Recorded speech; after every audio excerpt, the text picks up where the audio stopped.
ಎಲ್ರಿಗೂ ನಮಸ್ಕಾರ. ಆಂಧ್ರಕ್ಕೆ ಹೆಚ್ಚಿನ ಅನುದಾನ ನೀಡಲು ಟಿಡಿಪಿ ಬೇಡಿಕೆ. ಬಿಹಾರಕ್ಕೆ ವಿಶೇಷ ಸ್ಥಾನಮಾನ ನೀಡಬೇಕೆಂಬ ಜೆಡಿಯು ಪಟ್ಟು ಹಿಡಿದಿದೆ. ಅದಕ್ಕೆ ಆಂಧ್ರಕ್ಕೆ ಹೆಚ್ಚು ಅನುದಾನ ಕೊಡಿ ಟಿಡಿಪಿ ಒತ್ತಾಯಿಸಿದರೆ ರಾಜ್ಯದ ಹೆಚ್ಚಿನ ನೆರವು ಪಡೆಯುವುದು ರಾಜ್ಯದ ಅಭಿವೃದ್ಧಿಯಷ್ಟೇ ಮುಖ್ಯ. ಅಭಿವೃದ್ಧಿ ಖಚಿತಪಡಿಸಬೇಕು. ಎನ್ಡಿಎ ಜೊತೆಗೂ ಕೆಲಸ ಮಾಡುತ್ತೇವೆ. ಆಂಧ್ರ ಅಭಿವೃದ್ಧಿಗೂ ಕೇಂದ್ರದಿಂದ ಸಾಧ್ಯವಾದಷ್ಟು ಹೆಚ್ಚು ಹಣ ಪಡೆಯಲು ಪಕ್ಷ ಯತ್ನಿಸುತ್ತಿದೆ ಎಂದು ಟಿಡಿಪಿ ಸಂಸದೀಯ ನಾಯಕ ಕೃಷ್ಣದೇವರಾಯರು ಹೇಳಿದ್ದಾರೆ. ಭಾರತದಲ್ಲಿ ಶಿಕ್ಷಣಕ್ಕಿಂತ 2 ಪಟ್ಟು ಮದುವೆ ಖರ್ಚು. ಭಾರತದಲ್ಲಿ ಪ್ರಾಥಮಿಕದಿಂದ ಪದವಿವರೆಗೂ ವಧು ಅಥವಾ ವರನ ಶಿಕ್ಷಣ ವಹಿಸುವ ಖರ್ಚಿಗಿಂತಲೂ ಹೆಚ್ಚು ವೆಚ್ಚವು 2 ಪಟ್ಟು ಹೆಚ್ಚಿದೆ ಎಂದು ಜಾಗತಿಕ ಬ್ರೋಕರೇಜ್ ಸಂಸ್ಥೆ ವರದಿ ತಿಳಿಸಿದೆ. ಮದುವೆಯೊಂದರ ಸರಾಸರಿ ವೆಚ್ಚ 12 ಲಕ್ಷ ಆಗಲಿದೆ. ವಿವಾಹ ಮಾರುಕಟ್ಟೆ ಮೌಲ್ಯ ಅಂದಾಜು 10 ಲಕ್ಷ ಕೋಟಿ ಆಗುತ್ತದೆ. ವಾರ್ಷಿಕ 80 ಲಕ್ಷದಿಂದ 1 ಕೋಟಿ ಮದುವೆ ನಡೆಯುತ್ತದೆ. ಚೀನಾ ಅಮೆರಿಕದಲ್ಲಿ ಮದುವೆಗಳಿಗಿಂತ ಹೆಚ್ಚು ಎಂದು ಹೇಳಲಾಗಿದೆ. ಭಾರತ ಸೇನೆ ಮುಖ್ಯಸ್ಥರಾಗಿ ಲೇಜ ಉಪೇಂದ್ರ ಪದಗ್ರಹಣ. ಅಂದು ಬಾಲ್ಯದ ಸಹಪಾಠಿಗಳು, ಇಂದು 2 ರಕ್ಷಣಾ ಪಡೆಯ ಮುಖ್ಯಸ್ಥರು.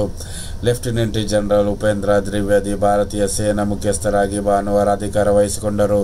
27 ತಿಂಗಳು ಸೇನಾಪಡೆ ಮುಖ್ಯಸ್ಥರಾಗಿದ್ದ ಮನೋಜ್ ಪಾಂಡೆ ಅವರ ನಿವೃತ್ತಿ ಬಳಿಕ ತ್ರಿವೇದಿ ಅಧಿಕಾರ ಸ್ವೀಕರಿಸಿದ್ದಾರೆ.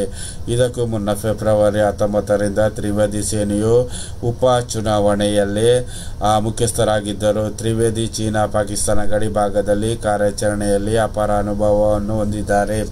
2024-22ರಲ್ಲಿ ಉತ್ತರ ಕಮಾಂಡ್ ಜನರಲ್ ಆಗಿ ಕಮಾಂಡಿಂಗ್ ಇನ್ ಚೀಫ್ ಆಗಿದ್ದರು. ತ್ರಿವೇದಿ 18ನೇ ಜಮ್ಮು ಕಾಶ್ಮೀರ ಲೆಫ್ಟಿನೆಂಟಲ್ ರೆಜಿಮೆಂಟ್ ಮತ್ತು 26ನೇ ವಲಯ ಅಸ್ಸಾಂ ರೈಫಲ್ ಬ್ರಿಗೇಡ್ ಮುಖ್ಯಸ್ಥ, ಅಸ್ಸಾಂ ಪೂರ್ವ ಮತ್ತು 9ನೇ ಕ್ಯಾಪ್ಟನ್ ಇನ್ ಸರ್ಕಲ್ ಜನರಲ್ ಆಗಿ ಕಾರ್ಯನಿರ್ವಹಿಸಿದ್ದರು.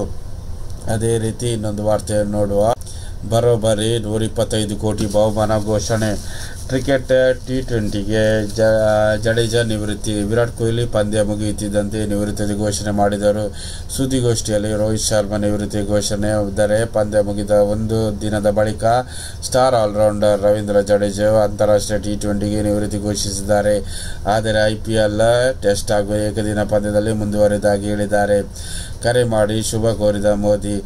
ಶನಿವಾರ ಗೆಲುವಿನ ಶುಭ ಸಂಭ್ರಮದಲ್ಲಿ ಭಾರತೀಯ ಕ್ರಿಕೆಟ್ ತಂಡದ ಹೆಡ್ ಕೋಚ್ ರಾಹುಲ್ ದ್ರಾವಿಡ್ ಸೇರಿದಂತೆ ಎಲ್ಲ ಪ್ರಮುಖ ಆಟಗಾರರಿಗೆ ಪ್ರಧಾನಿ ನರೇಂದ್ರ ಮೋದಿ ಕರೆ ಮಾಡಿ ಶುಭಾಶಯ ಕೋರಿದರು. ಪ್ರಮುಖವಾಗಿ ನಿವೃತ್ತಿ ಘೋಷಿಸಿದ ರೋಹಿತ್ ಶರ್ಮಾ, ವಿರಾಟ್ ಕೊಹ್ಲಿ ಹಾಗೂ ರವೀಂದ್ರ ಜಡೇಜಾ ಅವರೊಂದಿಗೆ ಮಾತನಾಡಿ ಮೋದಿ ಶುಭ ಕೋರಿದರು.